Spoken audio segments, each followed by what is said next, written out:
Welcome back to another episode of Across the Pond MMA, and it's an important episode today, lads. But first, I want to introduce a very special guest today. Money Manzel, how's it going? Welcome. Listen, I'm honored to be here. And, you work hard on YouTube for the past 10, 11 months to talk to Ben J MMA, Marauder MMA, Jay and Alfredo. It's, hard work pays off, kids. Yeah, and you could have just left it at Ben J MMA, because we all know you're here for me, Money Manzel. All right, people. Okay, so we got to talk about the execution of Jiri Prochazka this weekend. And I say execution very bluntly because, Alfredo, that is what's going to happen. Am I right? Is this what's happening? Zal, are you also on the Ulberg hype train for this weekend? It's not a hype train. It is because do you watch his fights?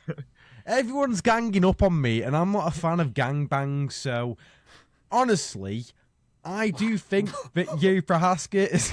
What's wrong with saying gangbang? We know it's not true. What this nigga talking about? I just saw him laughing loads. I'm just saying. Anyway, Jiri Prochazka is going to win. My name's Marauder, my name's Ben, and I watch loads of tape. No one gives a bollocks. It doesn't work with Jiri Prochazka. He is immune to the eye test. He is immune to the tape. He is that guy, and no matter what happens to him, no matter what gets chucked on his path, he always comes out at the end of a tunnel with his hand. Wait, always? Mostly, he comes out with his hand raised. And I don't think Ulberg's that guy. I don't think, what's his nickname? A Black Mamba. I don't think the Black Mamba's good enough to stop Hell, that's the Black Jaguar, bro. You better put some respect on the name of Black Jag, shit. Bro, Regardless, it's one thing not watching tape. It's another thing getting his nickname wrong, brother. All right, this is going to backfire in because your I've just been I just don't care for Ulberg. He's just not good enough to be in there. Not good enough. No. Bro, Jiri got quoted by King Mo. And can we just fact check who Carlos Ulberg got slaughtered by? Yeah, no, Nigerian style is a really hard base to beat. Yeah, King Mo, Kenny and really? Yeah, bro, that's a hard style. Kennedy, bro. People forget, man. That was prime Kennedy, bro. That was prime Kennedy. Prime Kennedy, bro. And actually, he was a problem. I saw a comparison photo of Ulberg from like 2021 and now. He's actually put some fat on. Just saying, he's getting lazy. He's getting cozy, and you can't get lazy. This ain't a bodybuilding competition, though. It's not a bodybuilding competition, though. No, you're right, but conditioning does play a part, and you need to be conditioned when you fight Jiri Prochazka. Bro, the fight's gonna last probably like one round. Literally. Yeah. Hey, that's good. But hey, because let me say it like this. So first of all, Nezenchukwu has big Nigerian power, nigga. No, Nigerians hit hard as shit. So for him to get slept, you're not hitting as hard as Nezenchukwu, number one. Number two, yes, you're if you look at him from the Nezenchukwu fight to now, that nigga used to be a stripper. He was all slimmed up and shit. Now this nigga big and strong, he ready to knock niggas out. What do you think, Manzel? You think he's knocking him out? Listen, I got to take accountability here. I would join in on the gangbang, but I'm not going to because Jiri Prochazka is getting it done Saturday night. And let me say this right now. Hold on. My fans on my channel have been begging me not to make a video predicting Jiri to win because I'm on like a 2 or 3 fight main event skid right now. But I'll say this. What does Marauder say? Carlos Ulberg was receiving Volkan Ozdemir issues, bro. He was receiving Volkan Ozdemir issues. Competitive fight on the feet for 3 straight rounds. He went out there with Jan Blachowicz. Whoa! It was close too. That's all I'm saying. No. Tell me I'm wrong. Yeah, you see that? Yeah, Jay, you say it. Wait. Let's do a timeline real quick. Khalil Roundtree was, what was it? 3 minutes, 3:00 minutes away from a 29-28 decision against Jiri Prochazka. Let me make this very clear. Glover Teixeira was how old in that title fight? 42, 41 years old. Glover Teixeira was a brain aneurysm away from beating Yuri Prochazka. He was getting outstruck by Glover Teixeira. And this is Glover Teixeira, you know, doing that little like, And Yuri Prochazka was getting, like, Yuri Prochazka wasn't even winning on the feet. Like, go back and watch the tape. One of the worst title fights of all time. Entertaining. One of the most entertaining fights of all time, but low level, though. Right? King Bo is going to sleep him with the same, I mean, not did sleep him. Already slept him. I understand he got it back in the rematch, bro. King Mo was out of his prime. So why are you losing to King Mo in the first place, right? Also, Rakic was giving him, Rakic was giving him Croatian, Serbian, wherever he's from issues. Both of them, bro. Like, come on. Don't even, bro. Volkan Usman was fucking he mad. No, we're not doing this. The pensioner version of Jan Blachowicz should have won against Carlos Ulberg. Why are we acting like Jan wouldn't beat him now? But Jan would beat him right now. No. Why are we acting like Jan Blachowicz wouldn't win right now? Can we stop pretending Jan Blachowicz pretending Jan Blachowicz isn't levels above Jiri? He's levels above Jiri. How is he levels above Jiri? Who's a more technical striker? So do you have to be all technical in order to be a better fighter? No. If so, Yuri's way down the pecking order, is he not? Alfredo. Who has better counter punching? I'd say Jan Blachowicz. Who has better offensive shot selection? I'd say on par. Who's more precise? So we're just doing all skill. We're doing all skill. Who's better leg kicking defense? So he's better everywhere than you. No, hang on, listen. Stop being a spaz. So listen. So okay, yes, skill wise, he's better. He's a more skilled fighter. There's a more skilled fighter. There's a more skilled. So, but he's not a technical fighter. Is he? When does a Jiri fight ever technical? But so in a technical fight with Ulberg, Jan Blachowicz is always going to do better. Oh my days, That's what y'all said against Alex. That's what y'all said against Alex. Okay, Ulberg's not on the level of Alex. No, I'll say this. Yuri is actually technical. So let me. Low key. When Yuri is doing all that chaotic shit, niggas try to say he's crazy, but do you guys not see the teeps to the body that's adding up? All the body work that he's doing, and he's very technical, number one. Number two, Jan Blachowicz is better than Jiri Prochazka. He beat Alex, something that Jiri couldn't do. If his prime just washed Jan. Jiri beat Glover, something Jan Blachowicz couldn't do. Is that what we're doing here? We're doing MMA math. Jiri beat Glover. Oh, shut the fuck up. Oh, yeah, that doesn't work fair, man. No, it's just the way everybody discredits Ulberg's chances, as in, he struggled against Jan. Jan is a hard fight for Ulberg compared to Jiri. I'm not trying to be like that. I'm not trying to disregard. Sorry, I'm not trying to disregard it because of that. I'm using your own logic applied, but for when it's strengthening my argument for Jiri Prochazka, and then it's all of the problem all of a sudden. No, that's the only thing Alfredo, I'm doing. I don't agree with your logic. But Alfredo, you try to do it like a get me moment with saying Jan Blachowicz lost to Glover and Jiri. Jiri also lost to Glover. But he didn't. He did, though. No, he didn't. He tapped out. He tapped out. He quit. I've seen this he nigga. He said no mass. He said no mass. Jiri got knocked out by Reyes twice. He got knocked out by Glover. He got knocked out by every single nigga in the world. So when I say Ulberg's going to hurt him, people are like, what are you saying, Marauder? Oh, well, go look at his past fights. He got hurt by Uzdemir, Reyes, everyone, Glover, Pereira, everybody. Dude, okay. Like, Jay, do you want to jump in or? Nah, you go ahead, Bray. Go ahead. Go ahead. What I was gonna say. Let me lay this out. You three are all taking Ulberg to win. What? Okay. Besides the Reyes, the Reyes fight wasn't a fight. I went back and watched that yesterday. Reyes genuinely didn't lay a foot on him. He didn't lay a punch on him. The entire round it went on. It did not. He didn't even fight him. The only guy that's brought Ulberg a fight in his career at this point in the UFC is Kennedy. Jan put him on the back foot, but the only guy that actually fought Ulberg was Kennedy. I feel like that's why people are so convicted in Jiri winning. I'm not going to sit here and be like, oh my God, there's a 100% chance Jiri wins. There's no way Ulberg could win. But I've been... Bro, what is these entries? Come on, bro. Dude, look at this. No. What has that got to do with the point he was making? He did make a good point. I would say, here's the thing though. I'm not so comfortable because yes, Ulberg did lose when he got a fight bring to him with pressure. I seen that he threw a lot of output that round. like he threw a lot of output. Yeah, no, he was whooping him. No, because you got to understand, Kennedy, if people remember Prime Kennedy, bro, listen, that was during that era when what he would do is he would shell up, he would take a lot of damage, get hit, and then round 2 would come, and then he would get the knockout. Like, remember that? If people forget, bro, Prime Kennedy would have given, like, you know, a lot of light heavyweights issues, bro. I'm just saying, like, that was a hard fight to debut, bro. That was a hard fight. Yo, people forget, though. What were you going to say? What about Menafield? He came to fight him. Yeah, he did. Well, dude, all right. I was after Alonzo Menafield. The two Jimmy bro. Crute fights doesn't count. Dude, I don't even like Alonzo Menafield is bottom 5 fight IQ of all time. Like, out of any fighter I've ever watched, I've never seen a guy more fascinating in fight IQ than Menafield. But what I was gonna say, people also forget that Kennedy lost to OSP. So like, if we're talking about like, oh, Prime Kennedy and Zechiku, you know, came out there and brought real Nigerian issues to Carlos He was not his Ulberg. prime, He though. did. He wasn't Where his were prime those against OSP?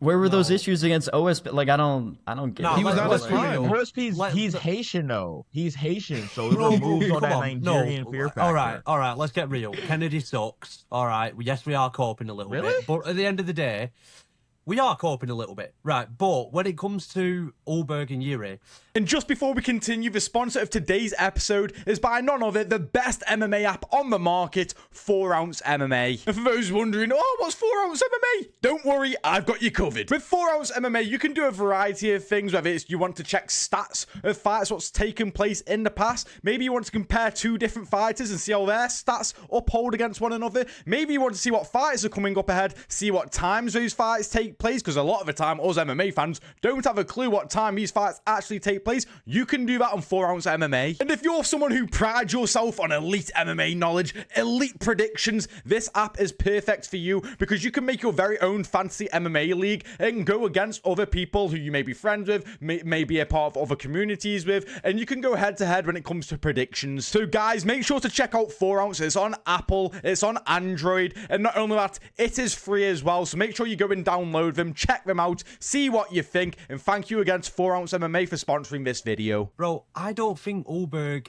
is. I don't think he's going to panic against Jiri, and I think that goes a long way stylistically for Ulberg because when I watched back the Khalil fight and Beowulf MMA, he actually said, "Go rewatch that Khalil fight. That fight was a lot closer than it first seemed." Khalil's wasteful. He's tense. He's loading up with shots. He's not calm. You know, Ulberg is a calm counter striker. Now, the last time Jiri fought a calm counter striker other than Alex was against Rakic, but Rakic kind of doesn't have a chin, and Rakic, instead of picking his shots and landing with precision, he's just kind of throwing them out there. It's just Jiri's walking into them, right? I don't think Rakic is clean. I just think Jiri's just walking into all of his shots. But with Ulberg, I just think Ulberg's going to stay calm, low kick, jab, slow the pace down. And Jiri can drag Ulberg into a war, but Yuri's a slow starter. We've got to remember this, guys. He does take a while to build up into fights. And I don't know, man. I just think Ulberg, it's not the fact that he has power. It's the fact that he has power and he's precise. So I think he's going to knock Jiri out. Yeah, so what Menzel said, how he was like, nobody's brought a fight to Ulberg other than Nezenchukwu. Well, Dominic Reyes is known as a guy on the front foot giving you pressure, but he couldn't do it because Ulberg finds the distance right away, and once he finds that range, it's kind of hard for niggas to really get in on him and just fight him. So I think that he's gonna find the range when Yuri's cold in the first round. He'll find the range. He'll jab him up. That hook, that double hook, he be throwing like a jab and then a hook right after it. He's really good. I think he's gonna find the range early, and yeah, he does. So I think that Jiri. Oh, my lock of the fight, because I do. They are both stylistic nightmares for each other. But my lock of the fight is that Jiri gets hurt 2 times minimum. Twice he gets hurt. Actually, no, once. No, he gets hurt once minimum, because I think that if he gets hurt, Ulberg has a killer instinct where he's going to finish that job. Do we think Jiri tries to take him down or not? Is that a possibility? Possibly. He did with Alex. Why are niggas saying that though? Like, I mean, he did with Alex. So they're insinuating that he can't. I think that Jiri will clinch, but yeah, that's what I mean. Maybe put him up against I don't the think it fence. insinuates anything. At the end of the day, it is still MMA. Like, he's still not. It's not like I think it's he's a striker by heart, so he can't use his grappling. You know what I mean? But I think what's going to happen. I think on Saturday we're going to see one of the greatest comebacks of all time. I think Ulberg is going to be nice, and I'm too good for it. I should be a model. I should be in fucking Versace or some shit right now. And then next thing you know, it's like fifth round, he's winning comfortably. Jiri sticks it on him. And Ulberg's like, fuck, I don't like that, man. And then Jiri sticks it on him again. And he starts doing all this tomfoolery and freaking out Ulberg. And he sticks it on him again. And then eventually he finds the chin. He drops Ulberg. He's up against the cage. And like Yoel Romero style against Luke Rockhold, a big fat fucking uppercut. That's all she wrote. One of the best comebacks we're ever going to see this weekend. Trust me. Ulberg's going to be coasting, and he's gonna hurt Jiri early on. I do admit, because Jiri always gets fucking hurt. But trust me, we're going to witness one of the greatest comebacks of all time, like he did against Glover. Watch. I'll be honest, bro. This fight might not even be that. It might end quick. I'm gonna be real, because look, my biggest issue with Jiri Prochazka is the way he enters into range. He's literally tailor-made to get knocked out by the check hook.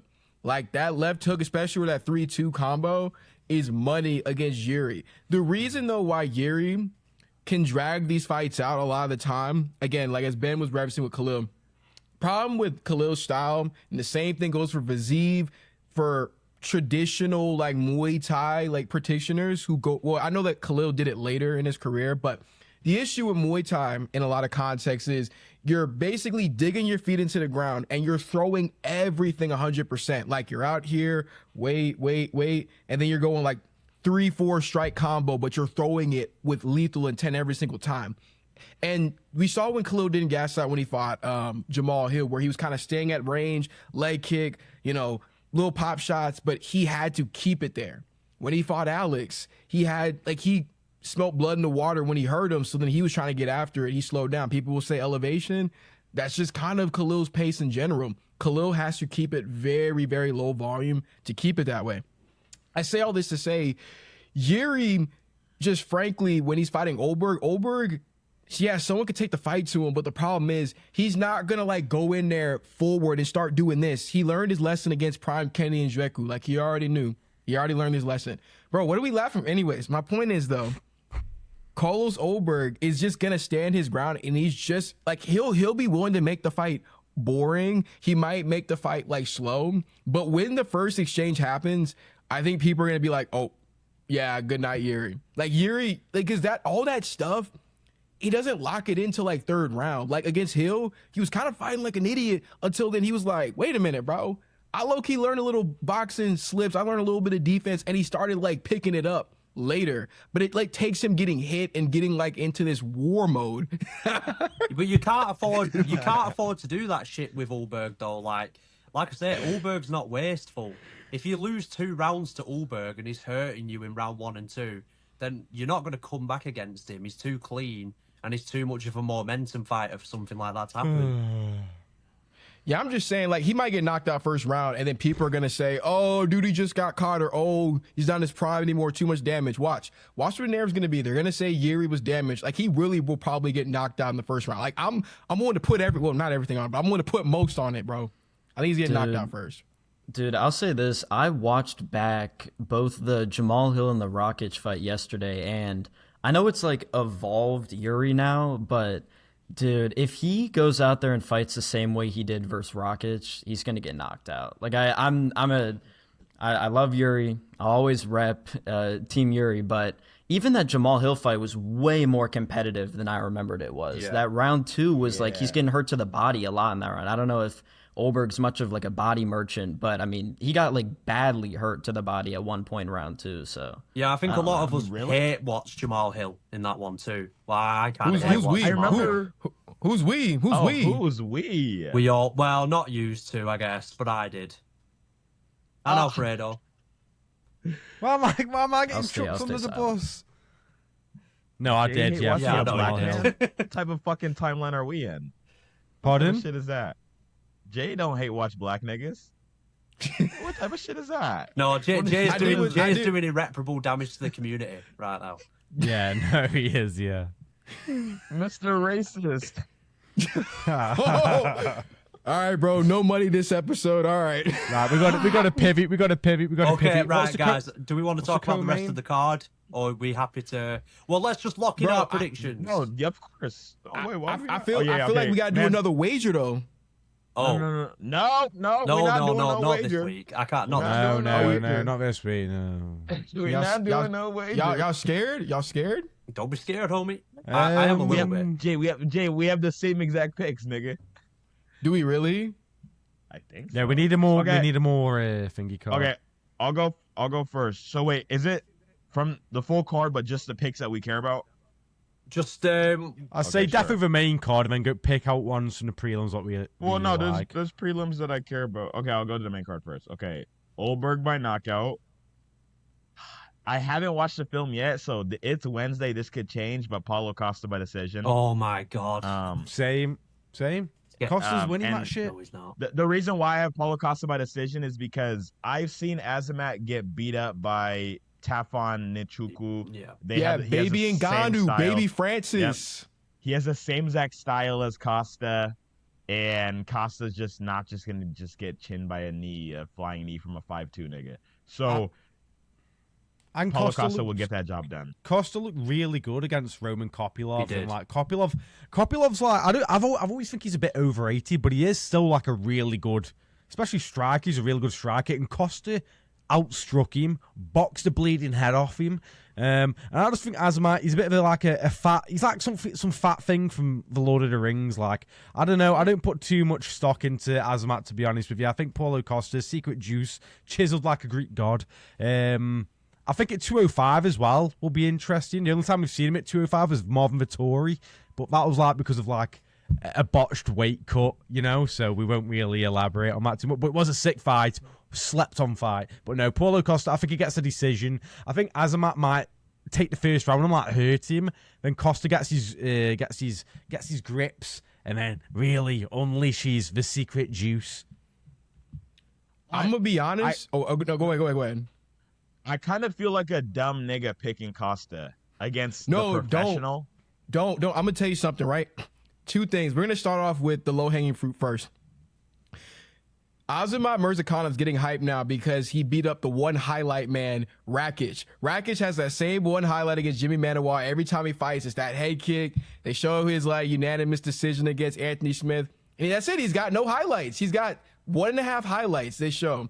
And Rakic has been living, he's been getting royalties off of literally beating Jimmy Manuwa. Like, well, how many years ago was that? When he beat Jimmy Manuwa, I think I was in high school. Marauder wasn't even born, like, you know, type thing, right? So to get to the actual main thing, Paulo Costa and John Silva are cultural appropriators, right? Because Paulo Costa culturally appropriates being a southpaw. Listen, he is amazing in open stance. Him and John Silva, they do their best work against lefties, right? When Paulo Costa fights someone in orthodox, he kind of doesn't know what to do. When he fought Uriah Hall, Israel Adesanya, even to some extent, what's his face? My brain is telling me he didn't fight Rob, but I swear the fight. Yeah, Rob. Yeah, Rob. I don't know. I almost like got Mandela affected, but he doesn't know how to deal with the lead hand and close stance. When it's open stance and he's going against the lefty, all of a sudden he's hand trapping, spamming the kicks to the body, to the head, and he's out here like slipping, like in the 3-2. That's why he looks so good against Roman Kopylov. I totally forgot Kopylov was a southpaw, and I was thinking like, yo, why is Costa like low key like getting active, especially with his lead hand? Did I remember even the Yoel fight when he fought Yoel, even though it was a close fight, he does his best work against lefties because his kicks are amazing out in open stance, especially to the body. So because Azamat is a southpaw, he's cooked. Like there's nothing he can do about it. Like Azamat genuinely, like he might need to get on like his third cycle and self-report or something because I don't know what he does, bro. I don't know what he does. Dude, Azamat Murzakanov gonna fucking knock Paulo Costa into the next dimension, brother. Jeez. Oh, here we go. He's gonna knock him into the next wait. dimension. So Paulo Costa's been what's it called? Melchizedek Costa maxing? Yeah, he's Luke Rockhold maxing, bro. Like, dude, Yeah. listen, Luke Rocco, remember how he fought Luke Rocco, dude? He was doing work to Luke Rocco too. I'm telling you, against southpaws, dude, he's like him and John Silva. They're right-handed, but they fight like lefties, bro. Like they have like the open stance mechanics down to a T, bro. So I'm telling you, you put him against a lefty, he might become UFC champion, bro. Like now, I don't know. There's not. Isn't Big Ank a southpaw? Yeah. Beats him too, bro. Probably beats him too. I don't know, bro. I think Murzakanov- if Costa's going for that kick to the body, I think Azamat Murzakanov got such a quick left hand. He's so quick at covering distance. I don't think he's going to be able to time it. No. They said that nigga is baby Fedor. That's a big comparison to. And to as a man- lay as a on man- your Dude. Who shoulders. said that? Who is saying Who- that? what do you mean? Who said that? Every nigga in the world said that. I ain't never heard that. That's the first time that sentence has ever been uttered in human history. Manzel, you've heard that. They called him Fedor. Dude, all I'm gonna say is baby Fedor would fucking knock out Dustin Jacoby. But I don't know, bro. Like he went 3 hard rounds with Jacoby. It took him like 9 minutes to finish Menefield in a fight where like Menefield's always been a chinny dude, and Murzakanov gassed out finishing Alonzo Menefield. Bro, like I'm not moved by KOing Brenson Ibero and then a jab KO over Rakic back to back, bro. Like I'm not. That's not the lifestyle I live, bro. Like I'm just. Yeah. Okay. So I'm locked in on Costa. I was locked in before. I just felt scared of the narrative around Azamat is this big Fedor nigga with big power and great wrestling. They're showing his wrestling on Twitter. Okay. Hang on. Follow Costa, okay. Are we all officially claiming? Well, not all, because Ben's he's a bit. But like, are we all of us? Are we pretty much claiming that this is technically a fraud check? I don't like saying fraud check, but low key. You know what? Based off narratives, it is off narratives Yeah. because remember what the narrative was? Oh, Paulo Costa, they hate him. They're putting him up against the professional, dude. The professional's gonna hurt him. Oh my gosh, Azamat Murzakanov, dude. I promise you, if Azamat Murzakanov's name was like Albert Miles, bro, dude, come on now, no hype, bro. I mean, the professional's the coldest nickname in the UFC. So. Bro, he's anything He but a literally professional. isn't a He will never get a gold jacket. He'll never get a gold jacket, bro. He'll never get a gold jacket for 50 clean tests. Never. And he's fat. Yeah, but he's very fast and he's very skilled. No, that's a PED body. That's peak male performance, kid. Gotta get that right. You gotta pee. We've got some before this. We have some more fat people. We have the heavyweight division. Curtis Blaydes and Josh Hokit. Except How do we all Josh think that one's Hokit, going? Is he not fat? That nigga big, athletic, strong. We're all He's, fat. We're all Josh fat. Hawkett, I've said it. Nah, Hokit was a fullback. I don't even know. I'm Yeah. English. I don't know what that Yeah, shit sorry, sport bro. is. So You're gonna Okay, well, disrespect Money Manzel like that, bro? Yeah. why is he into that sport? Bro, what What? you mean? That's Money Manzel, kid.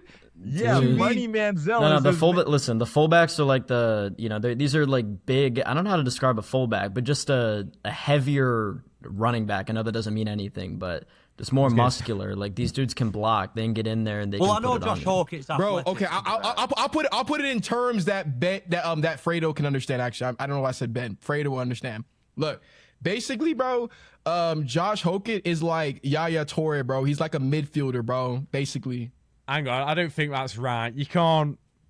he's like Yaya Toure is like fucking really You're right. good. You're right. He's low. He's not that good. I'm just trying to put it in terms. Like he's a center Okay. attacking midfielder, a cam, bro. He's a cam. All right, that's what he is. Okay. Anyway. Okay, I'll make it easy for you. Josh Hokit is the second most athletic fighter of all time in UFC history. Oh, No, I don't know about OAT of all time. second. Yeah, second. Who's I don't know first? about What, that. just because he played number- football? I mean, yeah. Dude, is Like, Austin kind of, Lane up there yeah. then too, bro? Like I don't. Yeah, but Austin Lane wasn't Austin Lane wasn't Tyler like Esparza. that nigga. Was he Bro, just you can't say that though, because Hokit wasn't crazy in the NFL though. He wasn't.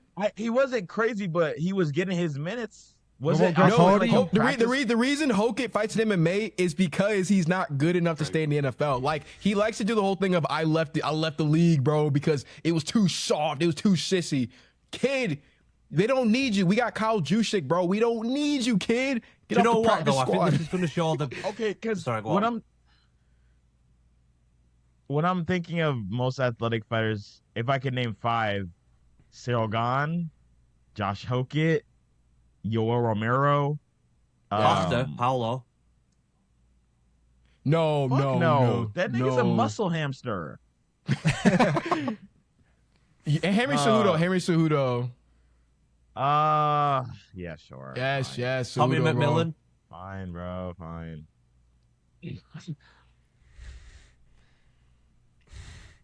Yo, Tommy Probably like McMillan. what about what's his face? OSP, bro. OSP was like wasn't he like an All-American in track, bro? He was a What hurdler, is this kid. OSP talk? Why are niggas talking about OSP today? I know, everyone... But you were saying most athletic, bro. Dude. Dude, Jimmy Manawa. Dude. He's Haitian. he was a hurdler at Tennessee though. He was a hurdle at Tennessee. Low Kid. key, Johnny Walker Yeah? is ridiculously athletic.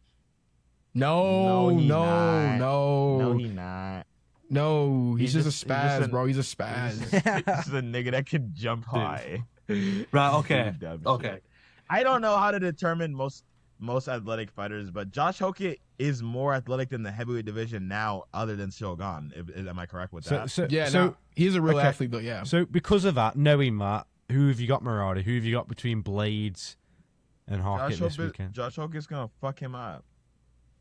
Do you know what? I think the fight is going to be quite close, but I do think Josh Hawkett's biggest strength is going to be No. coming through in this fight, which is, I said it before, I don't think any of these heavyweights can outwork him. He's like a B-Tech Cain Velasquez. He's got insane cardio and work rate, and I don't think any of these guys can outwork him. Like, Curtis Blaydes is going to be getting pushed up against the fence. And also, if you put a fast pace on Curtis Blaydes, he will do, like, something dumb. That's a guarantee. He'll make one big mistake.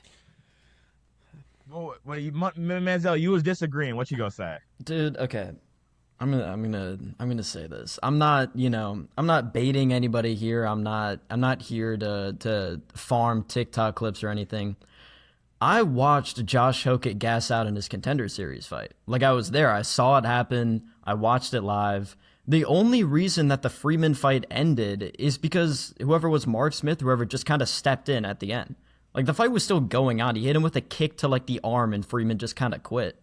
Like, I don't know, bro. Like, Max Jimenez in your debut. Like, Max Jimenez and Denzel Freeman aren't Curtis Blaydes. Like, I don't know, bro. Like, Josh Hokit will probably make Blaydes do something stupid, but I'm not gonna sit here and be like, oh, like Josh Hokit's gonna run right through him. Like, I don't know. Yeah, I think it's going to be I was flawed. about to I'll mention. leave that.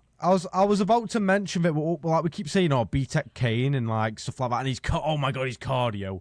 You got to remember that Denzel Freeman, was it any resistance? Was it any resistance whatsoever? It's okay fighting at your own pace. This will always be the case when you're fighting at your own pace. When you're calling the shots, of course you're going to look like, mate, you're going to look like a prime Rob, a prime fucking Max Holloway cardio level. When really, when you get a bit of resistance and you're not getting those takedowns and some shots you may be whiffing or you're hitting glove and you're getting something back at you as well, it takes a bit out of you, and the cardio, you know? Okay, I have 2 questions. First of all, wait, how badly was he gassed out on the Contender Series? Because I didn't watch that fight. It was bad enough where they were talking about it. Like, they were like, oh, like if he doesn't get a finish here soon, like the takedowns were labored in the second round. I remember that. I'd have to go back and find it, but it wasn't. Dude, bro, he's not I lying. hate UFC fans. UFC fans be sweeping shit under the rug.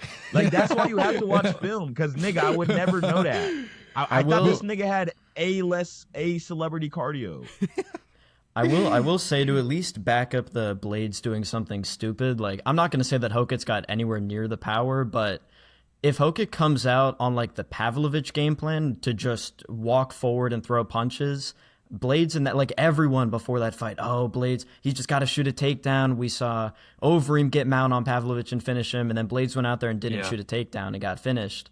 So, like, if Hokit comes out somewhere, I know he doesn't have that power, but somewhere similar type of game plan, then we've seen evidence that at least, you know, Blaydes can I don't crumble in think, that to be fair situation. though, when Blaydes fought Kunaev, I mean, I've not watched that. I don't think I'll ever rewatch that fight, even if you say to me, gun to your head, you need to study film. I ain't never watching that fight again. But from memory, Kunayev's not got outstanding anything, right? He's just kind of a big block of a thing.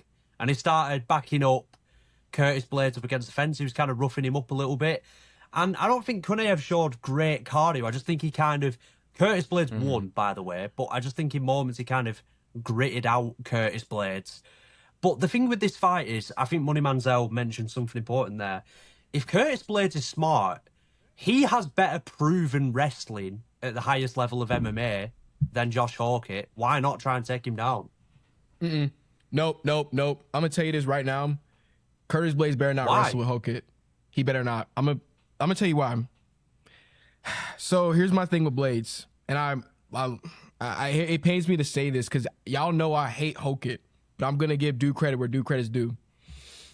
Josh Hokit is already one of the best wrestlers in that division. Like, I understand in terms of MMA, it's not like super proven, but in terms of overall grappling, here's what Curtis Blaydes is gonna do. Curtis Blaydes has good reactive double legs, gets you down, and back in the day, he had some really good ground and pound. He hasn't shown it that much. But when he fought Volkov, for example, I know that fight's like a few years ago, but Curtis Blaydes is kind of like a 2000s type of wrestler where he gets you down, he tries to get ground and pound, but if he can't do that, there's not much else. Like, he doesn't have like a submission threat. He's not like the best at passing guard. He kind of just is like, I get you down and then not much is going on afterwards, really, right? Josh Hokit, I get it's against Denzel Freeman. I'm not doing the DC thing of, he trains at the Olympic Center. Even though that's Greco. Like, I don't know why DC acting like the dude was doing freestyle. But regardless, Hokit, bro, I'm gonna call a spade, bro.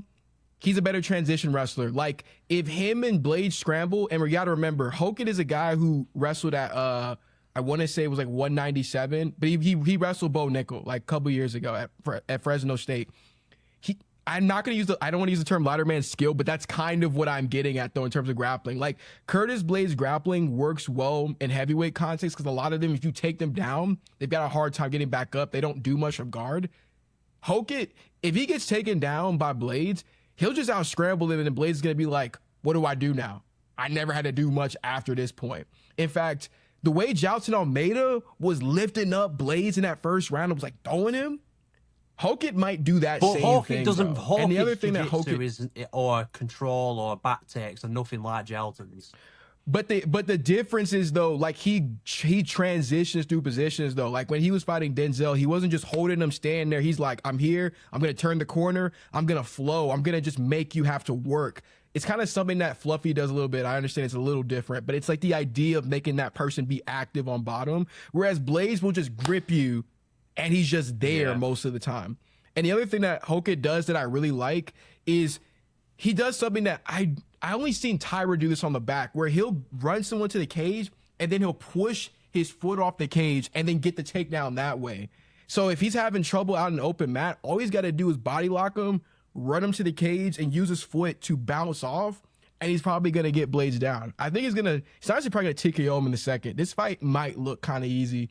Now, I won't say easy, so that's a little bit stretch, but I don't have much faith in Blaydes. I don't.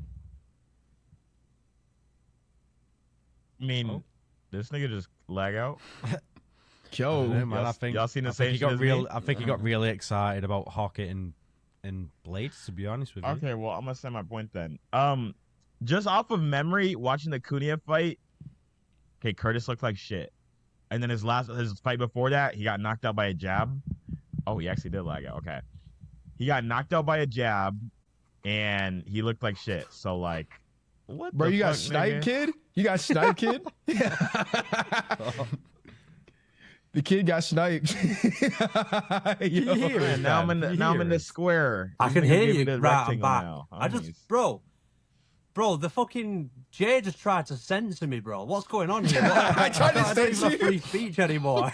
I tried. Jay's always censoring the whites, bro. Bro, he's doing irreparable damage. He's doing irreparable damage to the community right now. No, bro. Bro, I wait, just think what were you gonna without, say? Without a takedown threat, I feel like Blaydes is just kind of going to get, like you were saying, Jay, ran into the fence and kind of outworked. So I want to say, I don't know, maybe he could just threaten it or something to create distance, because without keeping Hokit behind his straight punches and level changes and stuff like that, I just think he's going to get overwhelmed. So, well, that is what I think's going to happen, by the way. That is my prediction. I think Josh Hokit's going to overwhelm him for the majority. You did say as well, Ben. If Curtis Blaydes is smart, straight away I just thought, well, he's not. We know this. Yeah. Bro, we tried trading with Sergey Pavlovich when Pavlovich was on a stupid run. And Blaydes, everyone's like, there's a clear path right there. Dude. And Blaydes was like, I don't fancy it. I'm just stupid. I gave up on Curtis Blaydes after the Derek Lewis loss. I was like, I'm done. I can't do this anymore. I don't even know, man. Like, I was still rating Razor Blaydes, to be honest with you. Like, what's his best performance? Would you say, like, the Volkov fight, maybe? Or was it the Volkov fight? I can't remember. It was like, he had a good run where he was finishing people. He and finished getting Tom in the the first round. His hands were looking good and everything. He looked like I'd say Overeem. Overeem was probably like his back. That's like a while ago. Bro, he I finished was going to say, round. can we not mention Overeem losses, please? I don't like that. I don't know. My problem with like Curtis Blaydes, and this is the last thing I'll say about him, is he doesn't have like much of a clutch gene. Because I picked Derek Lewis to beat Curtis Blaydes because I'm like, listen, like Curtis Blaydes will find a way to lose against a power puncher. I don't know how long it'll take, but it's gonna happen at some point. Hokit's not a power puncher. His striking technique is like better than a trial guy, I suppose. It's like he's like if I had to put it like in levels, he's like a level 5, I'd say. He just kind of throws a lot of loopy shots. But I'm telling you, with the wrestling, there's probably going to be level shown. Because if Almeida was like giving Blaydes that many issues in round 1, I can't even imagine what it's going to be like with Hokit, bro. I can't even imagine. Don't shit on Almeida. I think Almeida was good. I'm not though. That's not even a diss. It's just that Almeida is a jiu-jitsu guy who learned wrestling. Like Hokit is a guy who is like as Murad would say, he's a real athlete. This is a guy who's actually like, he's not big country because he's like from Cali, but you know what I mean. Like he's one of those. So do we think he's going to give him California If Hokit was a big farmer country nigga, I would have been picking him with no breakdown. Just the strength is a different thing. So to make sure, go on. Sorry. No, you. I was just going to ask. So I want to know. We've all kind of spoke about it now. I kind of have an idea where everyone's verdict is, but what is everyone's verdict? Me personally, don't know, man. MoneyManzel came up with a good point about the Dana White Contender Series, man. Now that's kind of stuck in my head. I just can't. In 2026, man, I can't trust Curtis Blaydes, so I'm gonna go with Josh Hokit, and I'm gonna go with a first round finish. He's just going late on thick, and get him out of there, in my opinion. Pause. I'm gonna go with Josh Hokit in end of round 2. I'm gonna. Dude, I feel like I found this out yesterday. I didn't even know all of Curtis Blaydes' losses are by KO. I didn't know that until yesterday. I'm gonna give a real ball knowledge answer. I'm gonna say early stoppage KO near the end of round 1. Like ground and pound. Like on Twitter they go, oh, like he was getting up to his feet, low ground and pound action. That's the finish. Josh Hokit wins end of round 1. Okay, I'm going Josh Hokit. Like you mentioned, all his 5 knockouts are by all his 5 losses are by knockout. Yeah, I just checked that. I just looked at it. I was like, what the hell? But I also do think he lost to Kuniev. So maybe I'll throw in one by decision. I think that Josh Hokit's just he's gonna win just via like output. I think. I don't know what's gonna happen. Knockout decision. I think he's just gonna get the job done. Yeah. Yeah, I got Hulk Hogan winning this one, bro, and he might grab the mic and he might actually drop the word this time. He might actually say it. So we'll see, bro. Bro, next up we have got. Do we all give our predictions? Yeah. Yes. Yeah. Next up we have got. Dude, I'll be real, right? Although this is the battle of the chins, Johnny Walker and Dominic Reyes, I'm not that concerned about picking Dominic Reyes. I'm not either. Really. No, I'm picking Johnny. Really? I might pick Johnny. I'm concerned. I gotta be honest. I'm a little concerned. That Ulberg fight, he came in with like the worst game plan I could have. If his game plan was to stay on the outside the entire time, and his one, in my opinion, his one way to victory either was, I guess, grappling, but I wouldn't have recommended it, or his left hand, you would have thought that the game plan would not have been to get technical with a guy that's always going to out technical you. And I mean, Yeah. genuinely, like I watched it back yesterday, he barely touched Ulberg. If he comes Yeah. out versus Walker, if Carlos Ulberg is making you respect him that much on the feet with his power, I feel like that's not good momentum to carry into a Johnny Walker fight. It's pretty 50-50 because honestly, it's probably first one to get hit clean, but I'm not like convinced Dominic Reyes wins. Low key though, do you not think? So I watched the Reyes and Ulberg fight back as well, and I never. It felt like Reyes actually knew, oh, I can't commit or I'm going to get knocked out. I don't think he went into the fight thinking I can't win, but when he was actually stood in front of Ulberg, you could just tell like one exchange, and honest to God, it was like, oh, as soon as he commits with something, Ulberg's just going to sleep him, and that literally happened. Yeah, I mean, but against Johnny Walker, I just think one straight left hand from Reyes, and that should be it. One good straight left hand, and that should be the end of the fight. No, it's not true. Like people are thinking of Walker's chin as worse as Reyes. I don't think that this is just like a whoever gets hit first. I think that Walker took some shots from.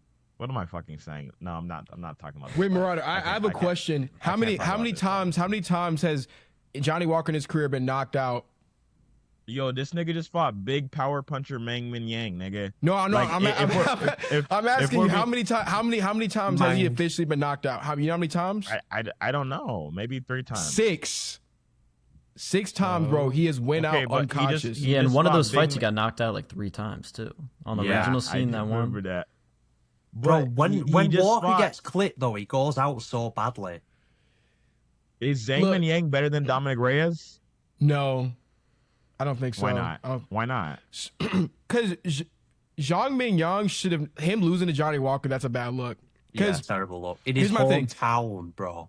Johnny Walker, of all of the ranked light heavyweights I've seen in the 2010s and on era, he might have the worst defense I've ever seen in my life. Like, his striking defense is so atrocious that I could throw in some people who I know have been training Muay Thai for a year or two, and they might be competitive with him on the feet as long as the size is like, you know, he got knocked out by a teenager, bro, in some boxing gym. Like, this guy genuinely can, and I'm not even making that up. Like, that really did happen. I remember. Like Johnny Walker, like he's allergic to defense. And it's not even like in a Jiri way where Jiri, at least, you know, he can like slip and rip.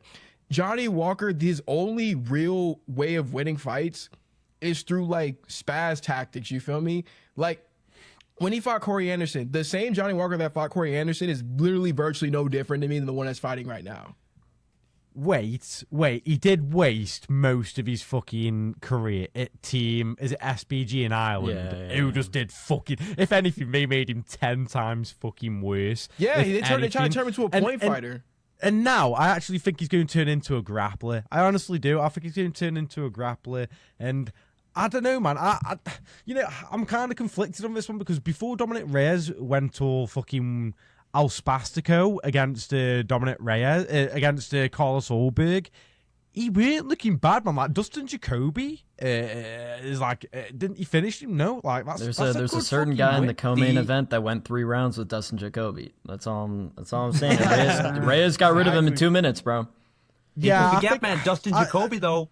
Reyes is just more. He's more reliable, I feel like, which is crazy to say considering he got knocked out by the jab of Ryan Spann. But Ryan Spann does hit hard. I was And about to mention, though, I Ryan actually think Spann's a goober. Johnny Walker did beat Ryan Spann, I think, as well, which was a weird fight. Shock. Yeah. Here's the Comeback thing, though. quick. You guys are, a lot of you guys are looking at Johnny Walker as past of him getting knocked out and stuff. But Johnny Walker was just in a title eliminator, nigga. He was just in a title eliminator with Against who? Ankalaev. He's looking at me for.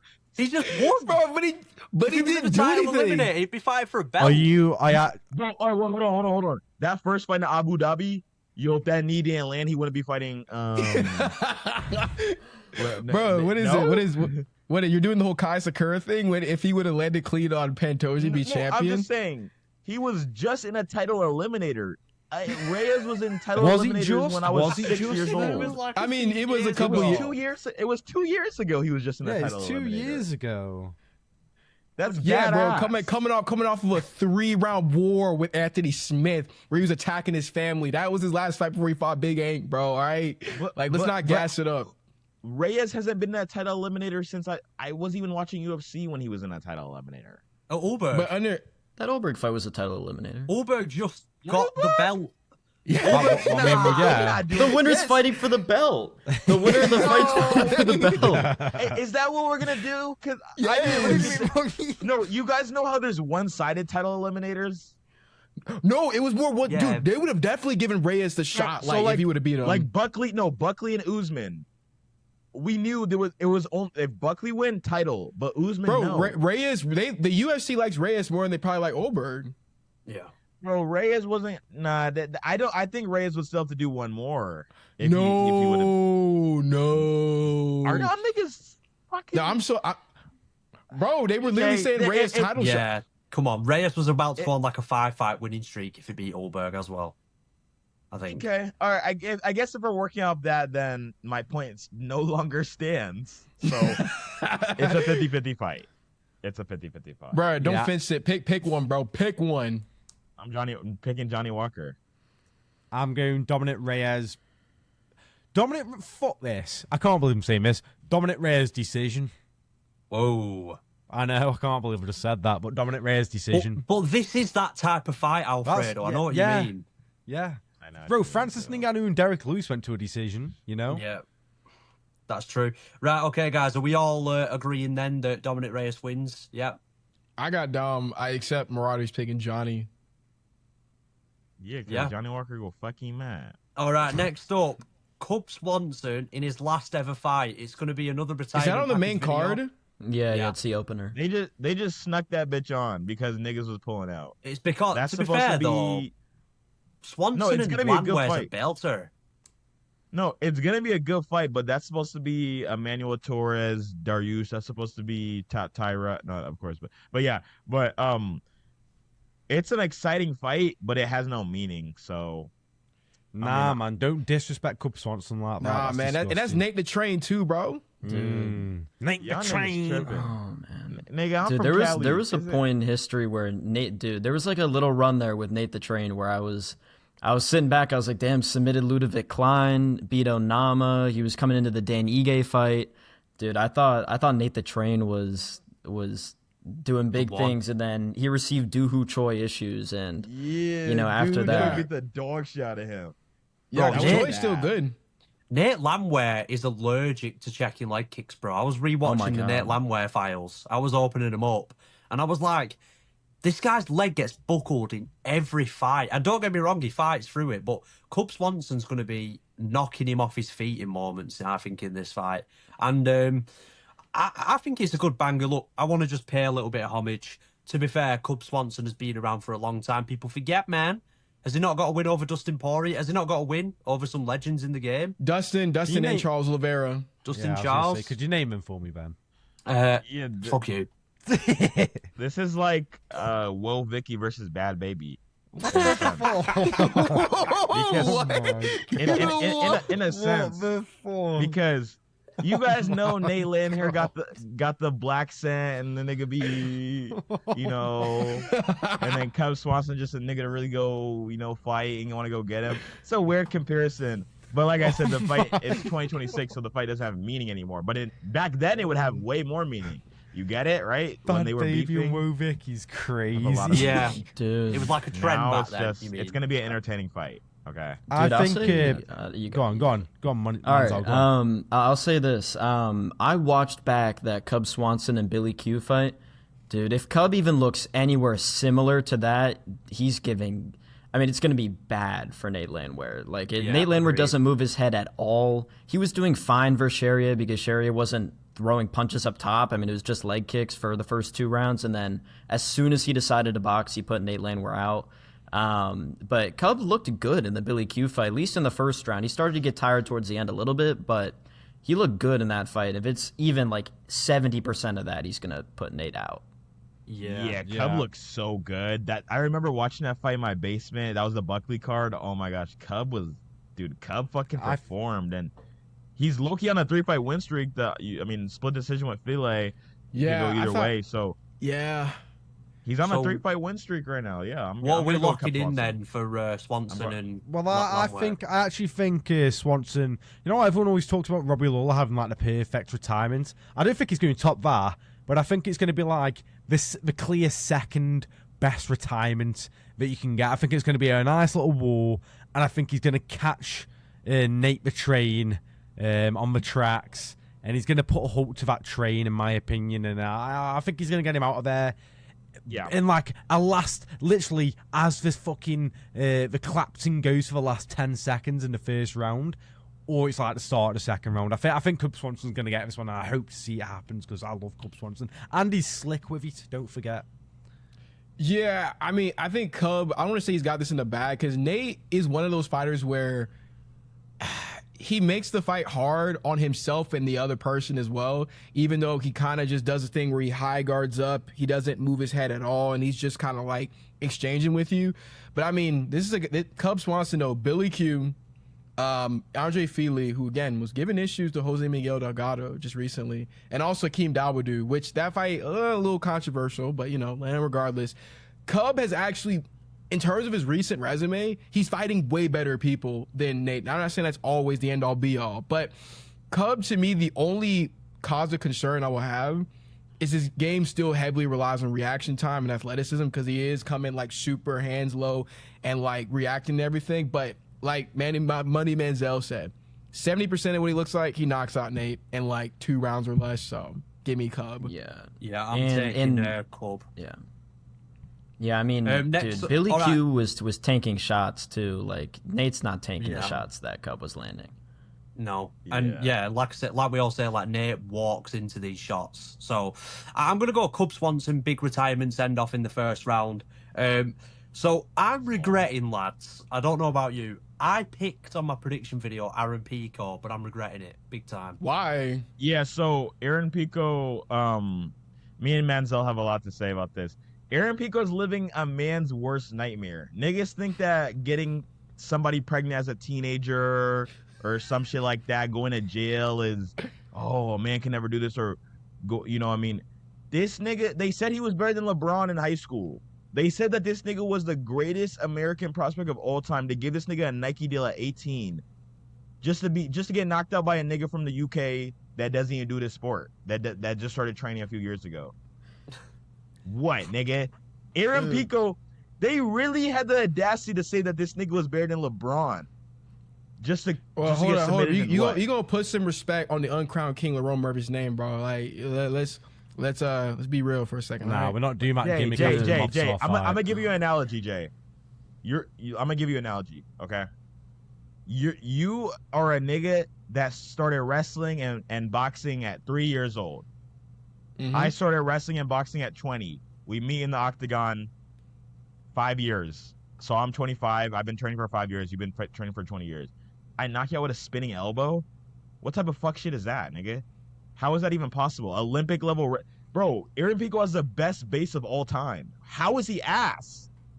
How do you have the best base of all time? Because it was a bad stylistic matchup. It was Lerone Murphy, bro. I mean, to be honest... No, he was losing to other niggas. Yeah, no. Like he has some like suspect losses in Bellator, 1000%. But why are we acting like he wouldn't be competitive with John Silver, like let alone beat him? Like why are we acting like that? No, I don't want to hear this. I want to hear Manzel speak about Pico. Fuck all that shit. I want to hear Manzel. Dude, all right, listen, Aaron Pico, right? The timeline of Aaron Pico. Let's talk about it. This guy pre-ordered by Bellator. Like, you know, you go on like the Xbox like game store. They say, oh, you're gonna get the game 4 days early, whatever. They pre-ordered him. They were like, we want this guy so bad, we'll take him ahead of the UFC before we even see a professional fight. Submitted in 24 seconds. Gets knocked out another 3 times after that. Comes to the UFC, big debut, Lerone Murphy. They filled in as the co-main event because whatever the co-main was for 319 fell out. 319. There's a still shot after the KO of when Lerone Murphy spinning elbow Pico of Hunter Campbell like doing this. Dana White doesn't give a fuck. Like face is the exact same. Typical shit. But Hunter Campbell's literally doing this. Do you know why he's doing this? He was so shocked that Lerone Murphy got a KO in the UFC that he literally went like this afterwards. And Pico at Media Day today, or at Media Day, sat down and he said, oh, like after that fight, I knew I needed to work on my defense. if you get into the UFC, you've already been knocked out 3 times, and now at the ripe age of 29, you're saying to yourself, yeah, I need to start working on defense. Bro, it's over. It's done. Like, pack it up, bro. Make an Indeed account, make a LinkedIn account, do something, bro, because it's not for you if you lose to Pitbull Saturday, bro, I'm telling you. Bro, you know, if... Go on, Marauder. Bro, there's no way... They give Nike deals to any nigga in the world. Yo, they said that this nigga was the Golden Gloves champion. They said he was a... They say that about Murad. Like, everyone's a Golden Gloves champ. He was pushing the Olympic niggas at the trials at 19. He was doing all this spectacular shit. Okay, you're spectacular. Your base is boxing and wrestling. So when you come to MMA, you should beat everybody. Yeah. But he has no IQ, and his chin is glass. So... Aaron Pico had to live up since he was young. They was you guys seen the video? Hey, what's your name? Aaron Pico. He's like 5 years old. That nigga's had so much pressure on him since he's been a kid, and he hasn't lived up to anything. So I would not be surprised if he was very depressed, because this is the man's worst nightmare. You have so much pressure on you, and then you just don't. What, nigga? You not Marauder, really nothing, nigga. Right? A waste of sperm. Marauder, does he need to go into a healing era? He needs to. I called him a waste of sperm, and niggas was like, "Oh, why are you Twitter nigga?" Yo, if niggas had that much pressure on me, and then I didn't beat Pitbull, I would go ghost. The same shit Dreykus is doing right now, where niggas don't know where he is. Niggas not gonna know where I'm at. Right. The only reason why, actually, by the way, I find this really funny that like the 2 Bellator guys who came to the UFC can't even get onto the main card. But what is it? No, fucking. I do think the only problem is at Pitbull. The output's low. He's a bit washed now. Yeah. And he tries to just find that one shot, and he doesn't really set it up that well. Did he drop Dan Ige? Did he? I can't remember. Kind of. It was like a flash. He did, yeah. See, so that's where I'm just like, okay, so he can land, but like, I feel like Pico's just, he says he's learned. I don't think he has. Like Manzel was saying, man, like the guy's been knocked out how many times? I can't even keep up. I think the guy always gets colded every time. That's too. what I mean. He keeps on. If you're getting knocked out by Lerone Murphy, I'm so sorry, bro. But just like call it raps. Pitbull. I think Pitbull's gonna win. I just don't trust Pico, man. And yeah, Lerone Murphy. By the way, Lerone Murphy. Just got no power whatsoever. I just want to reiterate that. I'll break it down in sports terms. I'm gonna use it in UK terms first. So Aaron Pico is Anthony Martial, right? You know, he's a wonder kid. You know, he's got a lot of hype. He's supposed to be life-changing. He's not a bad player, but he's not like what you thought he would be. All right? Who? Anthony Martial. Martial. He's Martial now. Right. And I'm going to use this now in American terms, the ones who won the war, right? Aaron Pico is Andrew Wiggins, right? Where, you know, hyped up, like generational prospect. He's not bad. He's got flaws that keep him from being like a legitimate number. What? No, Jay, you can't do that. No. They said this nigga was better than LeBron. Andrew Wiggins though. Like you got to remember at the time, like he was hyped up as like it's Andrew Wiggins. No, but you have to go further than Andrew Wiggins. I'm from Minnesota. I knew about the Andrew Wiggins hype. And the Ken, all that shit. So no. They said this nigga was better than LeBron. They gave this nigga a Nike deal. What do you basically call him like Zion Williamson? Is that what we're getting at? Like Zion? Further, this is how they was treating this nigga. So my point I was trying to make though is like Andrew Wiggins had a lot of hype and like people expect him to be generational, and he's not bad, but he's just not a generational fighter. But I say this though, Pitbull can't win this fight. Like it's impossible because you know why? No, it's impossible. I watched him fight Chidori Suzuki in Ryzen a couple years ago, and when he fought against a striker who was willing to stand their ground, and keep in mind, Suzuki barely has grappling to be real. Like Suzuki was getting ragdolled by Mikuru Asakura. I know I'm getting like real niche right now, but this is gonna make sense. Pitbull is if you took Henry Cejudo currently right now and you made him like 10 times worse. They basically have essentially the same striking style. They train under a similar tutelage. Pitbull has all those qualities, but worse. Pitbull's entire game is blitzing and then the occasional takedown. That is tailor-made. If Aaron Pico, I'm going to say this right now. If Aaron Pico cannot beat Pitbull, should even not even knock him out, he should retire because this is the easiest fight he will get. Pitbull, if this is Pitbull from like a few years ago, different story. Pitbull has regressed so bad. Lucena Quieta would have beat them if they would have fought. Pitbull is genuinely just too slow, and his style he hasn't developed his style. He hasn't evolved. I get that Aaron Pico has not lived to expectation, but I still think his boxing technique is still sharper than most of the featherweights. It's just that his defense is like.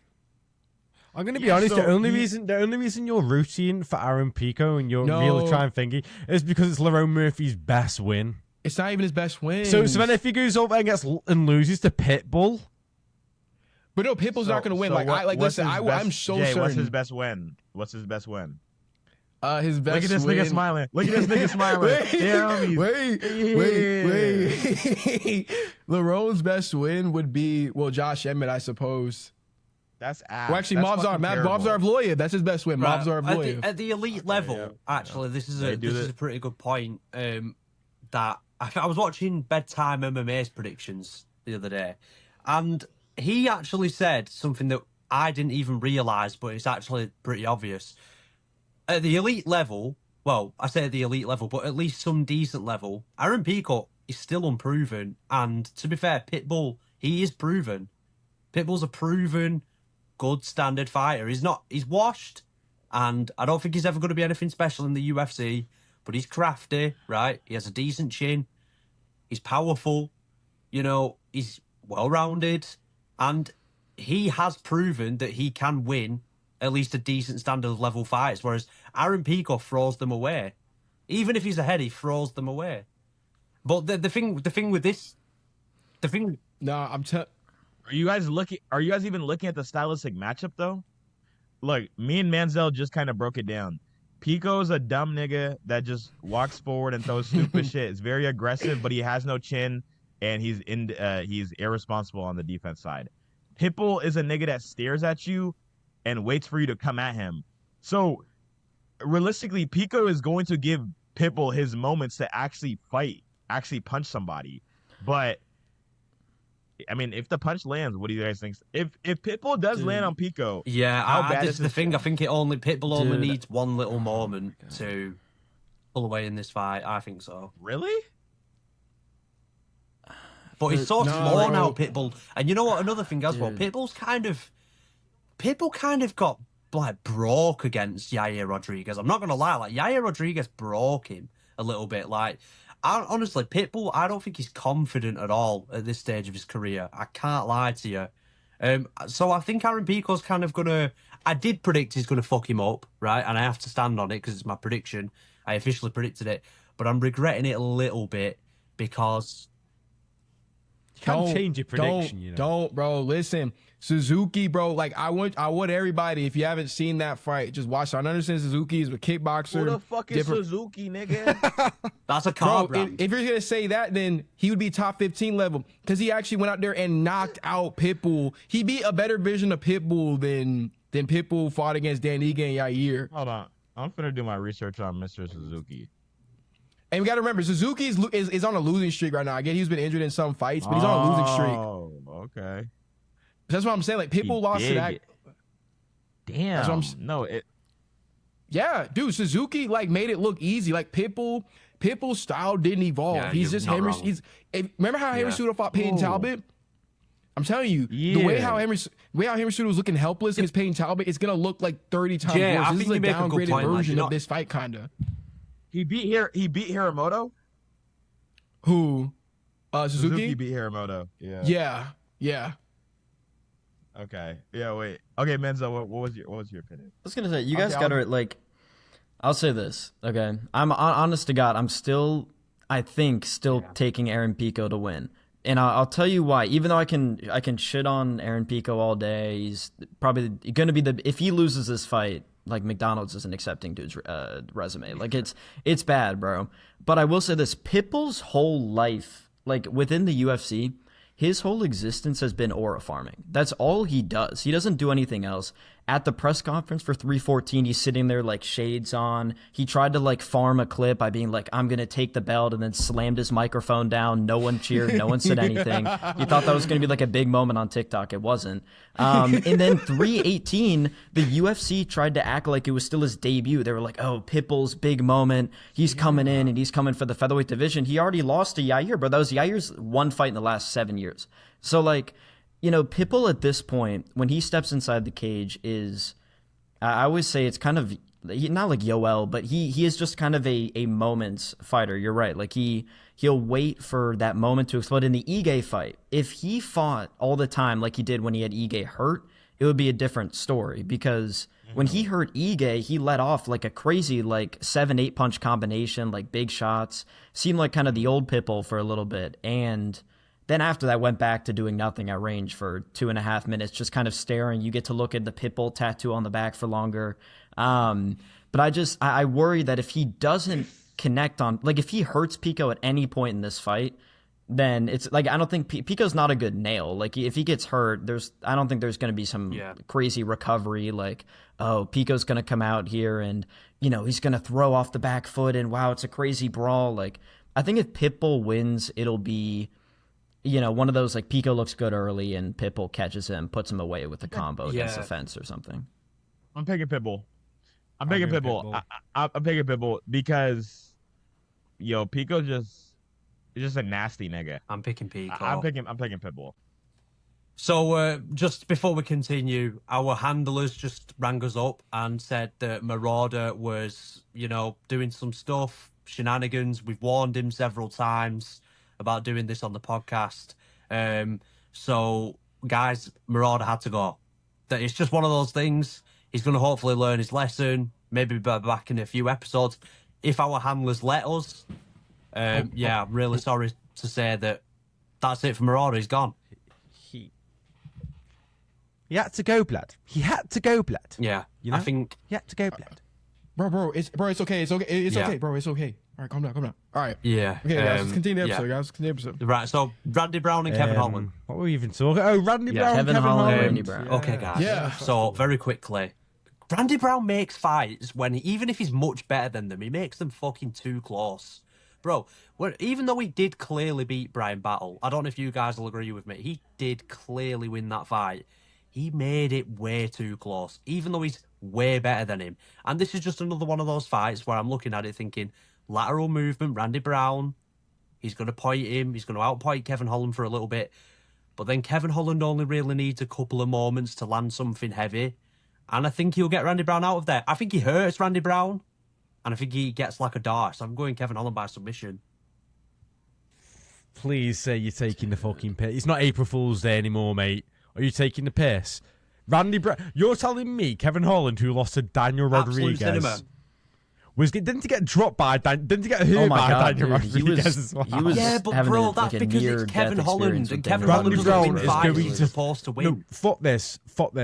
Randy Brown is going to stick it on Kevin Holland. Kevin Holland is just decision. If Randy Brown's going to win, he's going to. If Randy but he got Brown's dropped win, in the Dalby fight. So what if he got dropped in the Dalby fight? Dalby would drop Kevin Holland. If Randy Brown's going to win, it's going to be like a boring point fight decision. Come on, man, it ain't going to be. It ain't going to be nothing special. Are you taking the pit, mate? Randy Brown. When was the last time Kevin Holland looks really good? Like genuine. Kevin Holland. Gunnar Nelson. People forget, man. He Imanari rolled. No, he didn't. He Granby rolled against Hamzat. He did. He did that. He's going to win this fight. Dude, to back up Randy Brown a little bit, I don't know if you guys have been seeing what Kevin Holland's been up to this week, but I saw some shit last night where he was like filming like homeless dudes fighting on the street. Like he was just walking around Miami and he was like commentating like two homeless guys fighting each other. So I don't know where the focus is at for Kevin Holland. Yeah, he's like at the ripe age of 33 now. Like it's starting to get to a point where it's, you know, like how long can you do the whole like I don't care about fighting, bro. I do this, you know, just because it's fun. Like I don't like it's 2026. I couldn't honestly sit here and tell you that I really believe Kevin Holland is going to win a fight. Like the D-Rod fight to me, like I see D-Rod, speak of a healing era, D-Rod has been, I don't know where he's been at. Apparently Kevin Holland bailed him out of jail. Yeah, Heard I about saw that that. as well. 'Cause he wants a rematch, which nobody wants to see. Dude, I hate a loss to D-Rod. Like, I know D-Rod's beat some guys before, but I don't know. I feel like Randy Brown would do bad things to D-Rod. Like, I don't know. Look, man, so this was a dream fight of mine a couple years ago. I've always wanted to see this fight for a long time. They're two of my favorite stylistically. This fight's happening a lot later than I would like it to because of two reasons. So, look, my thing with Kevin Holland, I've been a Kevin Holland defender for a long time, but it's getting to a point where Kevin Holland, the idea of him seems like he would beat Randy Brown, but what he's actually been for the past couple fights, I don't see it for a couple of reasons. So, first thing, against D-Rod, there was no excuse for him to lose that fight. It just really is, like, stylistically for a long rangy guy like D-Rod, who D-Rod's just gonna sit out here kind of like and blitz, and he's throwing like those like little like T-Rex punches like that. Kevin Holland's reactions to shots have declined really, really bad. Kevin Holland, for most part of his career, has been known for having a really good chin and being very durable. Like, he really doesn't react to shots like bad. But something that he started doing when he fought JDM, which is a fight that went to like a split decision, like emphasis on that because it really wasn't that close in the grand scheme of things. He does this thing where when he gets like cornered or blitzed, he kind of shows up, but then he turns his back. Like, he will always like overreact to a lot of things. And even against the Mike Malott fight, which is a little bit of an asterisk because like he was basically compromised after getting his family jewels kicked in. But even still, it's like his ability to react to shots has deteriorated. And I mean, this isn't even having to do with fighting, but he makes about at minimum $250,000 per fight. Not $250,000, no, $400K minimum a fight. I assume he might make more if he wins or whatever. He's, at least on the outside, I said, I'm here to fight. I'm just here to do whatever. I don't care. Okay, cool. If we're taking him at his word, not saying Randy Brown has like title aspirations, but Randy Brown is just generally more disciplined. And even for what they both do in theory, Randy Brown is just kind of better at it. Like, Randy Brown's better with the jab, better at setting up combinations. It's kind of a nightmare in a lot of ways for Kevin Holland to fight someone who's similar in length and lanky like him. It's actually rough, in my opinion. And Kevin Holland, in terms of his grappling, they're kind of even. If anything, Randy Brown might be better because Randy Brown, let's not forget, I know this name isn't anything crazy, but he one-arm choked Cowboy Oliveira. Like, he is not a bad grappler in his own right. I'm not saying either of them are like ADCC, but they're both not bad. But the wrestling of Kevin Holland hasn't really shown to be as crazy. He did have his moments against Wonder Boy, but then he just chose to not do it. So be it. Yeah, I got Randy Brown winning this one. I would be happy if either one wins. I can't pick against Randy Brown. So I think Randy Brown probably, he might be the first one to actually knock out Holland. Like, actually put him out. He might be the first to do it. And going back to the Kevin Holland thing before we move on, not caring in fights. To be honest with you, I got the vibe after he submitted Luque. I do think he thought, I'm going to put together a bit of a run now. I was getting a bit more energy from Kevin Holland. And then Daniel Rodriguez broke his fucking spirit a little bit. Like, he'll say, I don't care. Or like, it's not something he's bothered about. He doesn't have any aspirations to go far. But I think Daniel Rodriguez genuinely broke him a little bit because if I might be remembering this wrong, wasn't he like hurting Daniel Rodriguez at first? Wasn't he fucking him up at first? Yeah, he was winning the fight, but then it was just, again, his reactions to punches are just getting worse. It's like, and he's never been knocked out. Well, the only time he's ever been knocked out was against Kyle Dawkins with the headbutt, but he's never really been seriously hurt in a fight that bad. But there's something about his reactions to getting punched is just worse. It's like when he gets hit too, it's almost like there's like, for example, older Kevin Holland, if he got hit, he'd be like, he's smiling, he's like, and he turns back. Now when he gets hit, he's like here, he's running out, and he's just like ducking his head, and he's like swinging without looking. It's not the same, man. And I hate to say it, it just isn't the same. And Randy Brown, I get that he's just coming off a knockout, well, kind of a knockout-ish from Bonfim, but in large part, he's a guy who's been knocked out before, but he doesn't come into fights like jittery. He's still pretty relaxed and pretty calm. So And I mean, he's fought one fight. It's not stylistically similar, but I always would point to is this fight with Chaos Williams, where that was it's probably the scariest guy he's fought in terms of power, but he was able to stay composed and pick him out at range for 3 rounds in a very entertaining fight that's kind of underrated. So, yeah, I think Randy Brown wins this one, but so everyone, you three are saying Randy Brown. I'm saying Kevin Holland. I'm kind of regretting saying Kevin Holland right now, but I'm saying Kevin Holland. Right. Gamrot, this is going to have to be my last one as well, lads. Low-key, my last fight. That's fine. That's fine. Mateusz Gamrot and Esteban Ribovics. What a fucking banger. Like, seriously, what a fucking banger. Yeah, I said on Twitter, this is like for me, this is like the most compelling fight on the entire card. And like, people are saying, what do you mean it's compelling? Like, this could be very boring. And low-key, I hear what you're saying, but for me, I don't think compelling, interesting, whatever, I don't think it has to be a guaranteed banger. I just think it's got to be one where you're like, fuck, I struggle to see how the styles clash, and that's what makes it interesting. It's like Bilal and Ian Gary before it happened. I was like, this is really interesting, man, because I want to see how the styles clash, if Bilal can defend the takedowns, and just questions. It's like about questions being answered. And for me, it's just like, Gamrot, it's so weird because I feel like he's got the skills and style to be a top 5 fighter, but he always seems to shit the bed. Like, he just always happens. The Dariush fight, the Charles fight, which won't be too harsh on because he took it on short notice. But it was just, and the Dan Hooker fight is like the most classic one. You know, almost the Jalen Turner fight as well. He's just, I don't know, and like, I think he's gonna win, but like, I don't know, man. Ribovics, I'm not too keen on him. I don't think he's anything crazy, but I can see how we can make this interesting. I think this is an interesting fight, but I think Gamrot's going to take it. I think it's going to be a fast-paced fight. I think it's going to be a 29-28 for Gamrot. Yeah, go on, MoneyManzel. Yeah, I mean, all right, I went back and watched the Hooker and Gamrot fight again because I was just thinking to myself, okay, well, Ribovics, ever since past his debut, he's been way better at defending the takedowns. You know, how did the Hooker Gamrot fight play out? You know, to me, Mateusz Gamrot has one of the weirdest chins in the UFC to me. Like, he got dropped by the ghost of RDA at UFC 299.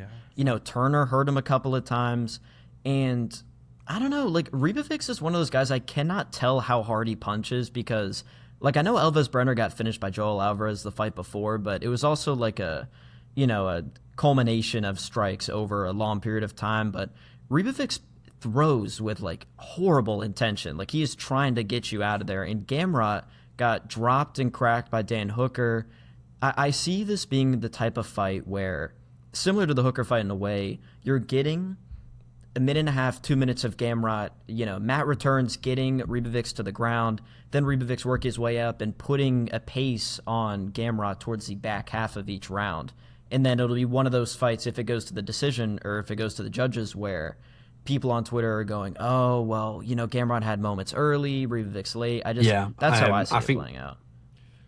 I have a question. So I was just going to say, I think the difference between Ribovics and like Dan Hooker, because I was thinking the same thing. Like, is Ribovics going to just not respect Gamrot's power? Like, is he not going to be able to hurt him?